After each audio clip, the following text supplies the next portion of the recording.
北台灣新地標淡江大橋要伫咧5月12日正式通車，也伫咧通車進前有規劃濟活動。今仔下晡是辦路跑，吸引8000多的民眾報名。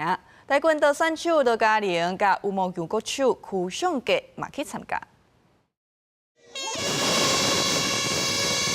下晝1到3點，拼仔聲響起了後，所有選手拍拼往頭前走，為了迎接北台灣新地標淡江大橋通車，交通部甲新北市府共同規劃一系列精彩活動。頭一波舉辦的就是10月下晝舉辦的路跑活動，吸引8000多位民眾報名參加，其中包含台軍島國手羅嘉玲、羽球國手許尚傑，應用路跑的方式出現走上淡江大橋。嘉玲，跑起來感覺怎麼樣？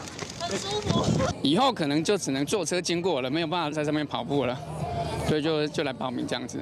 我就住旁邊而已啊，因為看着這座橋講了20-30年，終於通了，那剛好有機會抽到。交通部長陳世凱也親臨會場主持鳴槍起跑，伊表示淡江大橋未來通車，淡水甲北里交通會當縮短大約15公里，行車時間會當省25分鐘，也會當串聯淡水老街頂附近景點，成做重要觀光加交通中心。